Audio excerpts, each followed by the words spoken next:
Hello again, everybody, and welcome to what I am now calling the second episode of Comprehensive D&D 5e Guides.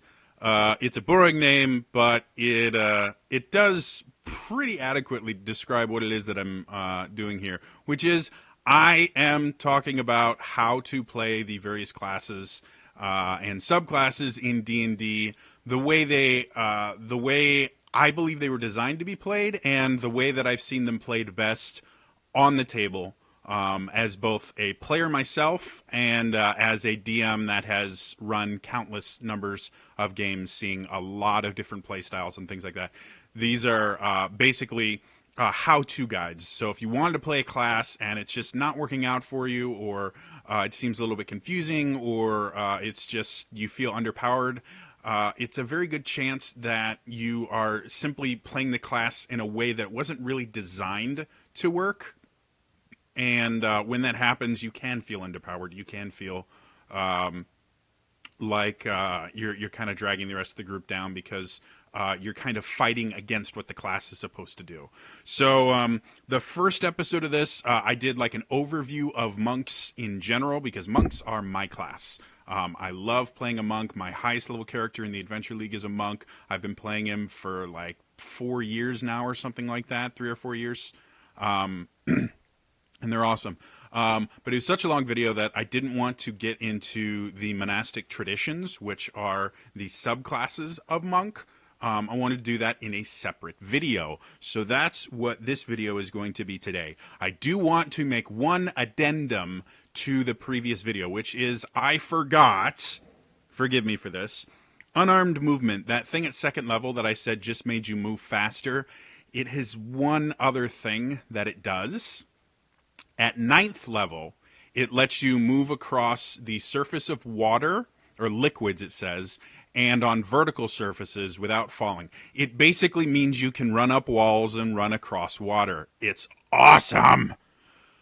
I cannot tell you how many times I've used that particular ability when playing my monk, simply because a lot of the D&D Adventure League higher level content starts getting much more creative with their combat arenas and things like that. Like, you don't just have, hey, look, you're in a big room and then there's bad guys in it. They will put obstacles in the way, or they'll have, traps or other things. And so, yeah, just running across a wall instead of running on the ground is a great way to, first of all, look super, super cool. And second of all, to avoid a lot of the traps that you would normally trigger by walking across the ground. Or we had one where you were supposed to like balance on this giant like teeter-totter thing, and then have 2 different characters move out to the end while you had all these demons dive bombing you, and they both had to press these buttons together in order to open up the trap. And I came up with this brilliant way that the Dungeon Master didn't let me do, despite the fact that reading the module afterwards, it should have worked. Because the module specifically said this was a solution, but he didn't. He decided that it just wouldn't work. After having me roll and do all this stuff and having to waste my entire turn, he just decided it wouldn't work. But so instead of having the players having 2 people have to waste their turn going out there and risk falling into the lava below and all this other stuff, I had my monk run across the wall, hit one button, teleport across the room, hit the other button, and then he was going to just finish running along the wall to get to the safe area. And it would have solved the entire puzzle in one turn. And the Dungeon Master wouldn't let me teleport because the building we were in had something weird where it messed with teleporting. But I made the save, and what was supposed to happen when you made the save was the spell went off as normal, which I wasn't using a spell, I was using an ability, but he decided it was a spell anyways. Yeah, so I should have been able to teleport. I wasn't allowed to teleport, and therefore I couldn't do the really cool thing that I wanted to. But still, running along walls is really, really cool. So today, what I'm going to do is I'm going to cover the 3 monastic traditions that are in the Player's Handbook. There are an additional, I think there's additional 2 in the Sword Coast Adventurers Guide, and then I think there's one more that shows up in Xanathar's Guide to Everything. And then they reprint one of the ones, if I remember correctly, they reprint one of the ones for the Sword Coast Adventurers Guide in Xanathar's Guide. So I think there's a grand total of about 6 monk subclasses, official ones right now. I'm just going to cover the ones that are in the PHB because this is what most D&D 5th edition players, most of them have the PHB. This is the first book they released. It's the first book. You can actually run 5th edition with just, like, you can DM with just a PHB. The Monster Manual is incredibly useful for DMing, but there's enough stuff in the PHB that you can run not a really complicated campaign, and it would require you to make up some monsters here and there, because there's not a ton of monster stat blocks in the PHB. But for the most part, the PHB has enough stuff, which, if you're wondering what that is, I don't think I've said the Player's Handbook, but that's what the PHB is. It has enough in there that you could technically run D&D with just the PHB. And since they have what's called the Systems Resource Document, which is like just free content that you can build your own systems off of, they have a ton of monsters there, and it's completely free. You could become a really good Dungeon Master and just have the PHB and not worry about the Dungeon Master's Guide, not worry about the Monster Manual or anything. You could do that with the SRD, you'd be set. So that's where I'm going to focus on these. I may do another video later where I talk about the other subclasses that aren't covered in here because they are kind of cool.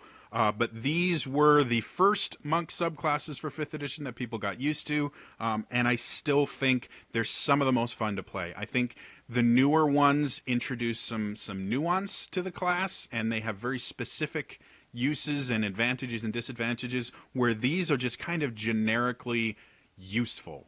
Like, you can play these in a lot of different ways and have a lot of different characters that use this same archetype. So the first one I'm going to talk about, this is in the systems reference document. So the free document, the only subclass you have access to is the Way of the Open Hand. And this is your very traditional monk. A lot of the abilities are things that were taken from earlier editions of D&D. This is, the bald-headed, true neutral guy that walks around, solves his problems with his fists, and can do weird stuff every so often. And the thing I like most about Way of the Open Hand is the most defining feature of the class you get at 3rd level, or the subclass, you get at 3rd level, which is when you get to choose your monastic tradition, your subclass. And that is what's called Open Hand Technique. What it is basically anytime you make flurry of blows attacks, which again, to make sure that everybody understands this, flurry of blows attacks are the 2 bonus action attacks you make when you burn a key point. They don't count as the extra 1 bonus action attack that you just can make anytime you make a melee weapon attack. No, if you specifically use Flurry of Blows, which gives you 2 extra attacks, either of those 2 attacks, if they hit, you can do one of 3 things. You can knock the guy prone, you can move him 15 feet, or you can make it so they can't take reactions in combat until the end of your next turn. Again, I talked a lot in the last video about how monks are designed to be very much kind of a control class. They are designed to change the action economy. They're designed to really benefit the whole group as opposed to like a wizard or something like that where they'll do like tons of damage, or a fighter where they soak up a lot of damage and then dish it back out. Monks are designed to work with a group, and the open hand technique is a perfect example of that. For instance, if you have a team that has quite a few melee fighters on it, knocking the target prone is fantastic because it does a number of things. I have no idea why, but my nose itches like crazy and it's driving me nuts. It does a number of things. First things first, any melee attacks made within 5 feet have advantage, or any melee attacks in general, I think even reach weapons, have advantage against the target. So again, knowing the initiative order and knowing when your teammates are going to do things like that, if you knock the guy prone, all of your friends can come over and just wail on him with advantage, which again helps with rogues. It helps. The other thing that it does is, again, it messes with the action economy. One of the types of action you can take is a move action. In order to stand up, you have to spend half of your movement to stand up. So if you've got a highly mobile enemy that is doing damage or is trying to get, is a really smart enemy and he's trying to get to like your healer or is trying to get to your squishy spellcasters, trip him. You have just taken away half his movement. You've given a bunch of people advantage on attacks against him, and you've also made it so that he now has to make decisions about exactly what he wants to do. The other thing that's really useful, that moving 15 feet, again, this is a way to literally control the battlefield. When you have more interesting battlefields, you can use this to throw people off cliffs. You can use this to group people up because you can move between attacks. So you could use this to group up a couple of the enemies because you can move up to 2 guys, 2 attacks, 2 guys that can move. You can group up a few of the enemies so that they get in what we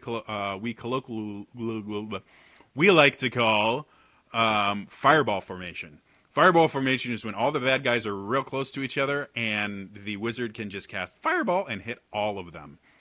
Most dungeon masters will make sure that they are never in fireball formation or lightning bolt formation, which is when they're all in a straight line. So using this, one of the defining features of it is it says up to 15 feet away from you. You have to understand what that means. Up to means it doesn't have to be 15 feet. It can be only 5 feet. It can be only 10 feet. It can be only 15 feet. But the maximum it can be is 15 feet. And generally, the minimum is going to be 5. Because if you're playing on a grid or anything like that, 5 feet is your minimum movement. So again, and it has to be away from you. So just, you make sure that you're on the opposite side of the target that you want them to travel. And again, when you have a hypermobile class that can move other characters around the field, you could very easily go up to someone, push them back 15 feet, and then knock them prone. And then you still have plenty of movement. You could move 20 feet away. And if that character is a melee class, most humanoids have a 30-foot movement speed. So they now have to spend 15 feet to stand up. Or if they stay on the ground, they move at half speed. So either crawl along the ground or spend 15 feet, half their movement, to stand up. And then they can move 15 feet and they're still 5 feet away from you because you force them to get up. So either they have to try and make a ranged attack or they have just wasted their turn. You have taken them out of combat for that round because they couldn't get close enough to anyone to do something useful. So again, incredibly useful. And then the last one, I can't take reactions. This is a really good one when the bad guy gets way too close to your squishy people. And they don't want to have to worry about, okay, I have to get away from him, and if he gets an opportunity attack, I'm dead. Taking out opportunity attacks, again, that's a reaction. That's, again, playing with the action economy. How many actions the bad guy gets to take versus how many actions you're allowed to take.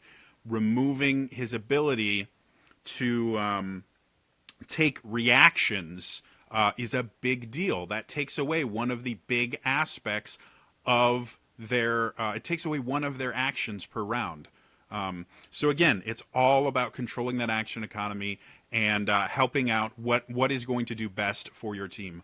One thing I should point out with the knocking prone thing, melee attacks get advantage. Ranged attacks get disadvantage. So if you have a bunch of archers or other like ranged attackers that are rolling their attacks, like warlocks that use their cantrip that for the life of me I can't remember right now. Eldritch Blast, there we go. They use Eldritch Blast. It requires multiple attack rolls as it gets higher and higher. You don't want to knock the guy prone because it's going to make their time that much more difficult. Or if you have a ranged rogue, you definitely don't want to knock the guy prone because rogues don't get their sneak attack no matter what's going on if they have disadvantage on the attack roll. So again, it's all based on what is, what's going to work best for the group, what's going to work best for the bad guy himself. It might be that you knock him prone just to take him out of combat for a round so you guys can focus on other people because he has to get up and then move. Or it might be that you're pushing him in so that other people can have better chances at hitting him or keeping him away from the squishy people. Again, very control-focused aspect of Way of the Open Hand. The second thing they get kind of turns them a little bit hardier in the idea of they can now heal themselves. Wholeness of body, you gain the ability to heal yourself. As an action, you regain hit points equal to 3 times your monk level, and you have to finish a long rest before you can do it again.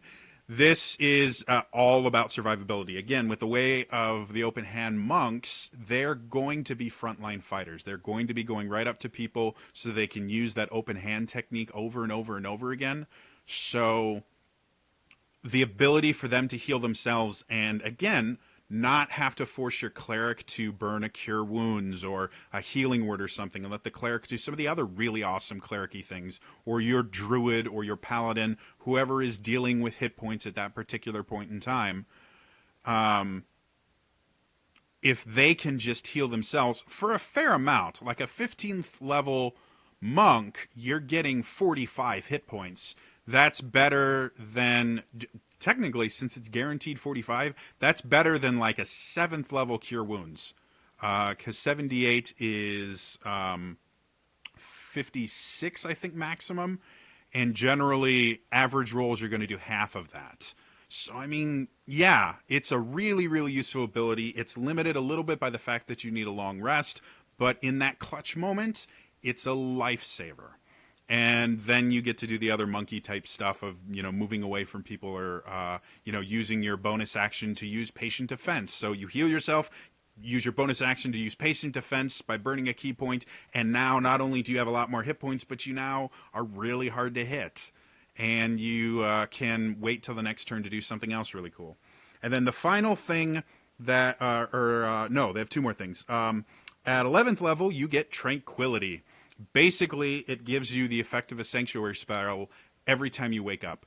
So Sanctuary basically makes it that an enemy cannot attack you without succeeding on a Wisdom saving throw against your spell save DC, which is Wisdom for monks. Sanctuary goes away if you attack or do anything aggressive. But again, first round of combat... Or, again, if you're not really making attacks and you're more of just going around and harassing and things like that, or, running up to people and just, again, controlling the battlefield as much as you can, very useful for that first round to have people that are physically incapable of attacking you. It's not quite as powerful as some of the other moves, but their next ability is the one that defines this class, and once they get this ability, the whole idea of how this monk, how to play this version of the monk changes drastically. So the thing that they get at level 17 is taken from earlier editions. This was an ability since I think 2nd level when monks first became a thing. Because I believe they either they were a class or they were a class kit. But anyway, so there's this thing. It's called Quivering Palm. The basics of it are you hit a bad guy.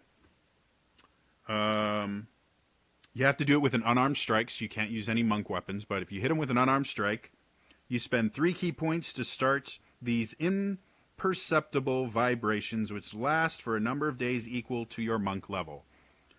So minimum, because it's a 17th level ability, you've got 2.5 weeks where these vibrations are going on. Anytime, as a free action, this is something that you can just, whenever you want, you can decide to activate those vibrations. They have to make a con save against your spell save DC. If they fail, they're instantly reduced to 0 hit points. Do not pass go. Do not collect $200. They're done. If they succeed, this is if they succeed. They take 10d10 necrotic damage. Or wait. Vibrations are harmless unless you use an action. Oh, it does cost an action for you to end it. I'm sorry. You can end it without doing damage as a free action, but if you want them to either die or take crap tons of damage, you have to use your action. So it does. It does, again, play with that action economy. You have to choose, do I want to waste my action this turn on doing 10d10 necrotic damage or lucking out and the guy just dying? Massively, massively useful. Especially since there are a ton of really bad D&D monsters that have low constitution scores. Undead in general have crap constitution. Giants have really good constitution, so this doesn't work as well against them. But even on creatures that have good constitution, 10d10 damage is a lot. It's more than you can do in a single turn. Even getting average dice rolls of only about 50 damage, that's still a lot of damage. So, and it's necrotic damage, which is something that there's not a ton of creatures that are, immune or resistant to necrotic damage other than those undead. And not even all of them. It's a select few. So, yeah, that's the defining feature of the way of the open hand is that quivering palm. It changes, again, the monk from very much control-oriented, and you're still going to be doing that a lot because 3 key points is a fair amount to spend in one turn. And, again, it takes 2 turns for this action to fully work.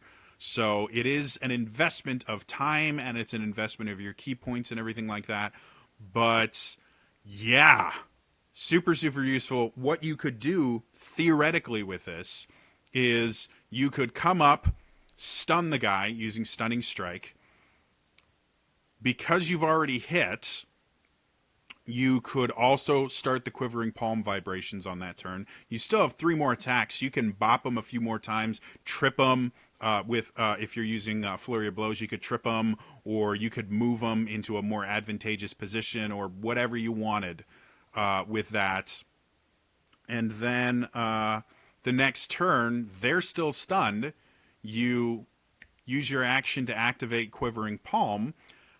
They don't auto-fail like they do with Strength or Dexterity saves, but they still, they have to make the save, and then they're either dead or seriously hurt, and then you can use Patient Defense or anything else that you want to do on that turn to prepare for the next one, where you can just rinse and repeat. And since you get your key points back on a short rest, again, way of the open hand, they're very control-oriented in the beginning, and then they hit level 17 and they become powerhouses. They can take down anybody in a single blow. And even if they don't, they do crap tons of damage. So they're really a lot of fun to play. And again, that's your kind of classic monk. The second one is called the Way of Shadow. This is my monk. I play a Way of Shadow monk. They are awesome. They're ninjas. That's what they are. They're ninjas. They're super, super cool. And when you start adding up the stuff that they do, and that's the other thing with monks in general, and D&D 5th edition in general, everything stacks on previous abilities. So when you're looking at things like what we just talked about with the open hand technique, when you stack that with the ability to do stunning strikes and open hand techniques, that creates a lot of really nuanced things that you can do. Or when you include open hand techniques with the Quivering Palm at level 17. Like, it's all about stacking and putting these things together. The Way of Shadow Monk turns it into a ninja. My Shadow Monk, his name is Aether. He has only one name because assassins only need one name. And he can actually out-rogue rogues. Because he's a criminal, he's trained in thieves' tools, so he can pick locks, disarm traps, anything like that. He can. He's trained in stealth, so he can get stealth rolls that are really, really high. The interesting thing about the Way of Shadow is they get access to a little bit of magic, just to make their lives that much cooler. So starting at 3rd level, you get what's called Shadow Arts. You get access to the following spells. It costs you 2 key points to cast them. But as you get higher in levels, you really don't have to worry about that, especially since, again, you get all your key points back on a short rest. So when the spells you get are Darkness, Dark Vision, Pass Without a Trace, or Silence. Massively useful. There's not a single spell there. You also get access to the Minor Illusion cantrip. I really don't use that as much as I should because, again, as a stealth-focused character, it's really, really great to be able to make a sound come from the opposite direction to distract guards or things like that. Very, very, very, very useful thing that I just don't use because I don't think about it. But these other things, massively useful. Dark Vision is probably the one that people think about the least because there are a lot of races with Dark Vision. And the other thing, like you can carry torches around so you can see, or you can, you can cast the light spell. There's so many different ways to make it so you can see. But if you're trying to get an entire group to be stealthy, Dark Vision is absolutely one of the most useful things, especially since humans, I think halflings, there's a couple races that simply just don't get Dark Vision. What I would do at the beginning of a D&D Adventure League game is I would go, hey, especially if we were going into somewhere underground or if we were allowed to go at night, I would go, okay, hey, who here doesn't have Dark Vision? And you'd have a couple people raised. I go, okay, and I do little ninja hand signs because I'm that player. And then I'd go over and I would give everyone Dark Vision. The way Dark Vision works is it's a non-concentration spell, so I can cast it on as many people as I want, and it lasts for 8 hours. A short rest takes 1 hour. So I can go give everybody in the party Dark Vision, we wait an hour, and then I am at full key points, ready to do anything that I want, and everybody in the group has Dark Vision now. So we don't need any lights. No one will see us coming. We can slunk around in the darkness and have no issues whatsoever. So that one's really useful. The other thing that makes up for the fact that rogues get I can't remember what it's called, but where they get to add double their proficiency bonus and they get those super, super high, like 42 rolls. Yeah, it's really, really great. But Way of Shadow monks get Pass Without a Trace. Pass Without a Trace is a really, really great stealth-based thing. It's normally reserved just for hunters, but Shadow monks get it as well. And what it does is you cannot be tracked by magic or anything else. You simply can't be tracked unless, I think there's certain ways to get through it, but you can't be tracked. You leave no tracks or anything like that, so you now can go anywhere you want and no one can tell you've been there. And all your stealth rolls get a +10, which is a lot better than double your proficiency bonus. Because my monk you're already trained in stealth, more likely than not. So at max level, they get an extra 6 that you don't get. But you have control over Pass Without a Trace, and you cast it on yourself, so you will always have a +10 to your stealth roll, compared to their +6. Now, if they're within 30 feet, they get the +10 too, and they still look like super badasses because they're rogues. But again, this gives you a very different way to play a monk. Very stealthy, very much secretive. This is how I play my monk, is I go in first, I'm hidden. I'm generally the guy that attacks first, and the first thing I do is I go over, hit the biggest guy and stun him, so that combat starts with us being in a really advantageous position. The way that I do that is using the 6th level ability, which is the greatest ability in D&D. This is my favorite ability because I'm a huge Nightcrawler fan, and this turns monks into Nightcrawlers. As long as you are in dim light or darkness, which dim light is basically any kind of shadow, as long as you are not in bright light, you are generally in dim light or darkness. And bright light is like direct sunlight or being within 30 feet of a torch or something like that. So dim light is everywhere. There's really not a whole lot of times where you're not going to be able to find a shadow. So if you're in dim light or darkness, you can teleport up to 60 feet to another place that's in dim light or darkness. So you have now become, you've now become Nightcrawler. You can bamf around the battlefield, which is what I do. a lot. That's why I use dark vision so often, so that nobody uses a light source, which would remove my ability to bamf around. The other nice thing about it is the first attack you make after bamfing, you have advantage on. So if you've got that guy that you need to hit so you can stun him and make sure the rest of the team can hit him, you bamf in, punch him real quick, stun him, and then you still have one more punch that you can use for wherever, and you probably have, at level 6, I think you have like 40 or 45 foot movement speed depending on your race.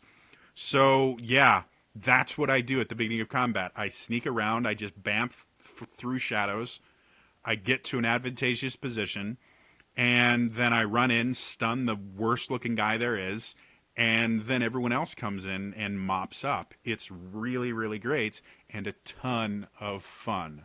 So Shadow Step, massively, massively useful. Again, I use it in combat all the time. It does take your bonus action to make that bamf. So again, this is where you have to start thinking about, again, as I've mentioned before, monks are very reliant on their bonus action. Almost everything they do is based on their bonus action. So you do need to go, okay, is it going to be more advantageous for me to be able to bamf and get advantage this round, or to be able to throw an extra punch or two, or to be able to use patient defense? All of these different things are things that you need to kind of think about before you make your decision. And again, you have to think about what's going to be best not only for you, but for the rest of the party. One of my favorite things about Shadow Step, though, is the fact that it basically makes you immune to grappled and the grappled and the restrained condition as long as you are in dim light or darkness. We were fighting an Atyug, which is a really, really nasty creature. We were fighting it in a sewer. We had no light sources because everyone could see in the dark, because Shadow Monk represent. And what ended up happening was the Atyug, anytime it hits you, it grapples you, and then it does really bad things to you. And it can do crap tons of damage. So the Dungeon Master hits me with the Atyug and goes, oh, by the way, you're grappled. I'm like, doesn't matter. He goes, what do you mean? I said, oh, we'll figure it out when it gets to my turn.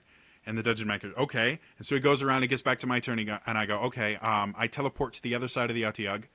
How? Shadow Step. We're in darkness right now, right? Well, yeah, okay. I Shadow Step to the other side of him, 5 feet away. Okay. I punch him, I stun him, I move away. Oh. I cannot tell you how many times Shadow Step has broken an encounter for a DM, and they've been like, ah. It's so much fun. The 11th level ability is another one that's massively useful for exploring, for being that rogue type, and for getting the jump on the bad guys at the beginning of combat, and really changing the tide of combat. And that is, you can use your action to become invisible as long as you're in dim light or darkness. Again, everything about Shadow Monks is dim light or darkness. They really, really like that. So it's massively, massively useful because the invisibility doesn't end until you attack or you get out of dim light or darkness. So if you step into full light, you'll become visible again. But because of Shadow Step, you can just jump between shadows and be invisible, scouting ahead for the party. So it's really, really useful to scout ahead with because you're invisible and you can cast Pass Without a Trace, and it doesn't require concentration or anything like that. It's a massively, massively useful ability. And you get it a full 7 levels before the empty body that the rest of the monks get that'll let you basically get an improved version of invisibility. So you can do this a lot earlier, and you don't have to burn ki for it. It is just an action. And then in combat, if you need to get away and you don't want to have to use your bonus action to Step of the Wind and burn a key point and all that, you can just vanish from sight, bamf away, and you're good until the next round. They won't be able to see you. They'll have no idea where you went. You are perfectly fine. So again, really, really great way to basically be the rogue of the party without having to be a rogue and still have access to all that really cool monk stuff. And then the final thing they get at level 17, they get what's called Opportunist, which basically means if whenever a creature within 5 feet of you is hit by an attack made by a creature other than you, you can use your reaction to make a melee attack against that creature. So what that means is if you and another party member are attacking the same monster, if your party member hits them, you can use your reaction immediately after your party member hits them to make your own attack. So, well, what exactly does that mean? Well, that means that, again, if you weren't able to get them stunned before, now you have another chance to stun them. You have another chance to use any magic weapons that might be able to do things to them, things like that, or it's just extra damage to help getting these guys down. But generally, like, the best way to use Opportunist is to use it as another chance to stun. Especially if, like, you stun, like, I've done things where I've gone and I've used every attack I had for the round, stunning 4 different bad guys, and then I would just move up to a 5th one and stand there. And then my friend would come over and punch them, and then I'd get another attack so I could stun this last one. And the bad guys never get a chance to act in that round. I have effectively stunned the entire team. It takes a lot of key points to do that. But by the time you reach level 17, you have 17 key points. You're generally doing pretty good, and your party can kind of focus fire down the bad guys pretty quickly.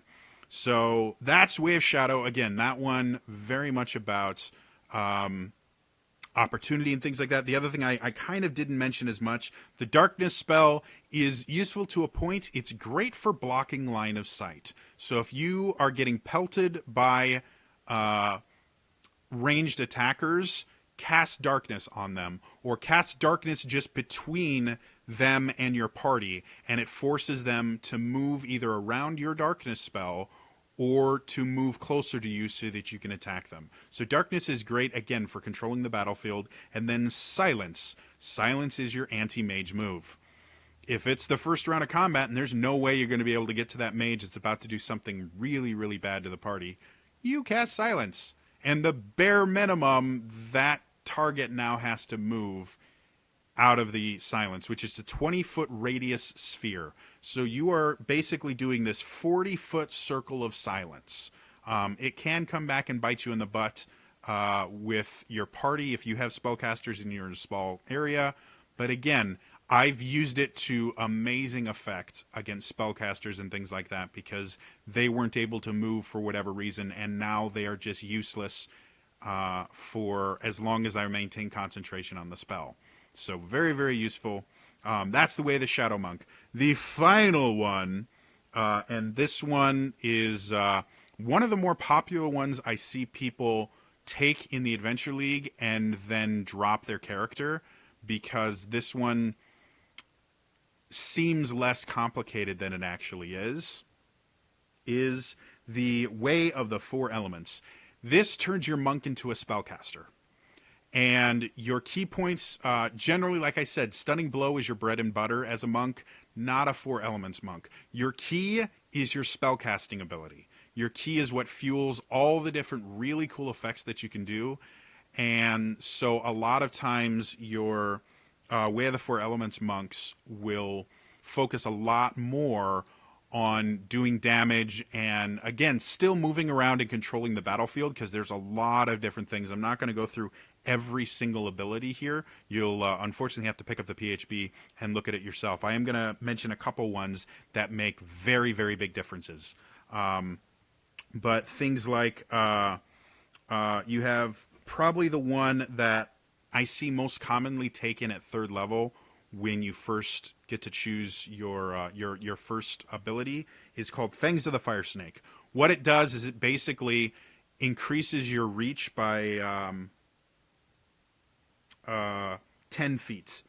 So it means you can attack, instead of attacking targets that are up to 5 feet away, basically targets that you're right next to, you can attack targets that are up to 10 feet away. You have reach with your fists, and you do fire damage instead of bludgeoning damage. So useful at level 3 because you can now get around resistances to non-magic weapons before you get your level 6 magic fists.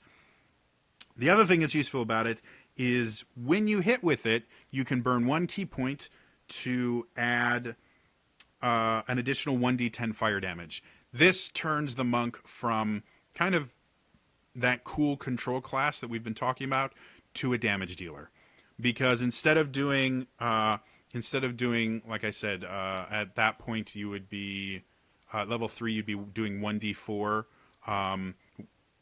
Generally, once you start using your monk a lot, you're doing 1d6, 1d8 damage 4 times around. By level 5, you're doing 1d6 4 times around, plus an additional d10 for every attack. You have to burn a key point to do it, but you start doing a significant amount of damage, and you can do it from range.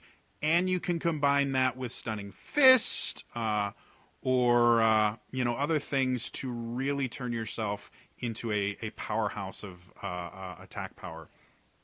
Other things you can do, you can cast Thunder Wave, you can cast Cone of Cold, Fireball, Shatter, Fly, you get Wall of Fire, Wall of Stone, Gust of Wind, Burning Hands, and Hold Person. Hold Person you can cast as early as 6th level, which, again, Hold Person is a Paralyze instead of a Stun.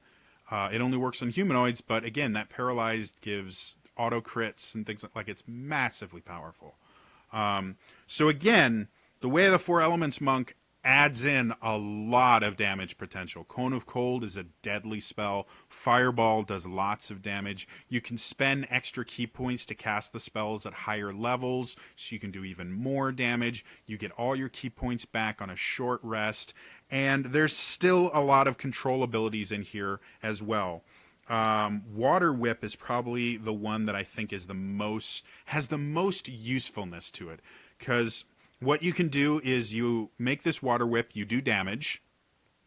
It's 3d10 bludgeoning damage plus an additional 1d10 for each additional key point you add into it. So that already is a pretty decent amount of damage for a single action. Then you can either knock them prone or pull them towards you. They get to make a save, but again, if you've built the character right, they're not going to make the save.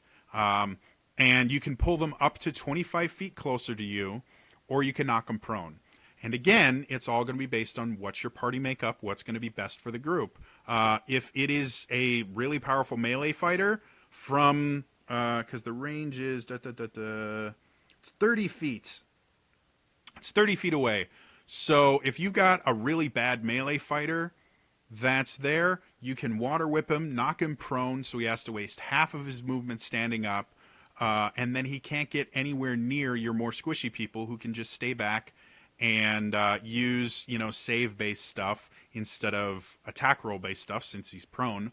Or if it's a caster, you see him and you can pull a scorpion, get over here, and bring him closer, and then help the whole party to just wail on him, or her, whatever the bad guy is, or it, And, so again, the Way of the Four Elements monk turns it into a hybrid spellcaster, but because they get all of their key points back at a short rest, they become really good burst damage characters that also have that control ability built into it. And again, it gives you a lot more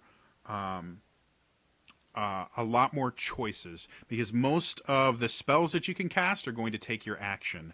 And if you don't use your action to make an attack, you can't do Flurry of Blows, you can't do your extra, one attack. You have to take the attack action to do that. So this, again, is really focused on action economy. What is going to get me the most bang for my buck? What is going to influence the action economy of the whole battle the best? What is going to have the best results for the rest of my team, as well as what's the best way to use my personal actions? So you kind of have that trade-off of, if I do cast Cone of Cold, it's going to be able to hit a ton of people. Cone of Cold it's either a 60 or 90-foot cone. I can't remember specifically, but it's a big cone, and it does a lot of damage. It's a 5th or 6th level spell. Like, it's a high-level spell. Does a lot of damage, and can hit a lot of people. So, you can use your action to do that, or you can use your action to make punches and kicks and stun people and things like that. So it gives you a lot of choices. Do I want to just do strictly damage? Do I want to stick to my control? And it gives you versatility. And that's really the best part about the Four Elements Monk is the versatility. You can be a damage dealer with the Four Elements Monk, unlike the other ones where they're going to struggle until really high levels being like pure damage dealers. The way the Four Elements Monk can. They can keep pace with wizards and, fighters and paladins and stuff like that doing damage, whereas shadow monks are not going to be able to do as much damage, but they're going to be able to do a lot more control. Or way the open hand monks are going to be much more about control until they get that quivering palm, and then they can switch over to doing crazy amounts of damage, or still focusing on that control aspect where the rest of their class is built into that. So that is the subclasses from the Player's Handbook, the PHB. My nose is still itching like nuts. So, yeah, I hope you guys have enjoyed this. Like I said, Monk is my favorite class. And the other subclasses of Monk are also really cool. I really, really enjoy the Drunken Fist that came out in Xanathar's Guide. I think there's one that deals with death. There's one that deals with radiant damage, which kind of turns you into a ranged monk. So yeah, the other subclasses I will eventually talk about sometime, but these are really, really great to kind of give you an idea of this is how the monk works.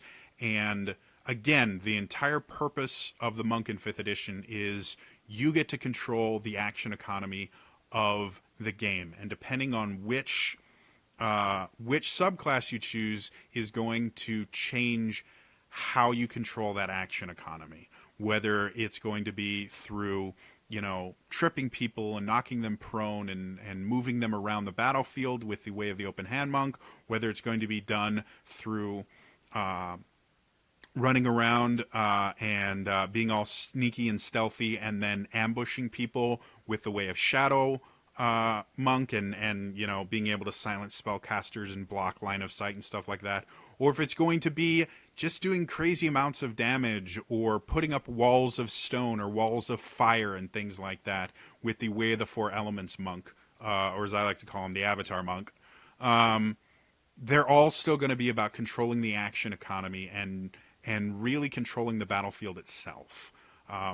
So, yeah, it's the reason I like it. You really, really do get to not only affect your own turn, but you affect everyone else in the battlefield. You really get to feel important in the fight. If you use it correctly. Again, if your focus is just on doing crap tons of damage, even with a 4-element monk, it's very easy for you to kind of miss the point of it and then feel underpowered when you're looking at paladins who can do, who can hit, choose to smite once they get a crit, and then do 100 or 200 damage in a single turn because they just kept hitting and smiting and things like that. You're never going to be able to do that, but you have so many other things you can do that you don't need to worry about that. And if that's what you measure your character on, is by how much damage they're going to do, and just entirely on the total amount of damage they do, Monk's not the class for you. Go with Barbarian, go with Fighter, go with Wizard. Those are all really high damage dealing classes. If you want something more nuanced, if you want something where you really do get to control the battlefield, go with the Monk. And I hope these little tips and tricks that I've given you are useful to you in playing a Monk, in trying out a new Monk, or just in getting ideas on interesting characters to build and play. So anyway, that's all for me today. I will see you guys next time. Again, I am still trying very, very hard to keep my partnership status, so please, please, please, if you've not subscribed to this channel, just take a second, hit the subscribe button. I still need like 750 subscribers by February 20th. And February is a week away. So I need this stuff really, really bad. So please subscribe to the channel. feel free to comment if you guys want to see another video like this on the other monk subclasses that aren't in the PHB, or if you want to see me do another class. Like I said, I've been DMing long enough and I've been playing long enough 5th edition that I can do this for literally every single class if you guys want primers on all of these. Yeah, other than that, like I said, liking the video also helps, and it helps with interaction and all that stuff. So please, please, please share this video around. I want to stay a YouTube partner. I want to continue creating content on YouTube. And if I lose my partnership status, I'm seriously thinking that it just won't be worth trying to make content on here, not just because I won't be able to monetize it, but because YouTube will no longer have a reason to help my content get out there. It will literally make everything I'm doing that much harder to do. And there are other video platforms that are doing that are making it easier for content creators to use their platform instead of harder. So yeah. Please share this video, please subscribe, please like, please comment, things like that. Let me know what kind of stuff you want to see on this channel, because I'm doing my absolute best to put out content every day, every other day, as often as I can with my failing health. So anyway, that's all for me today. I will see you guys next time, all right? Bye-bye.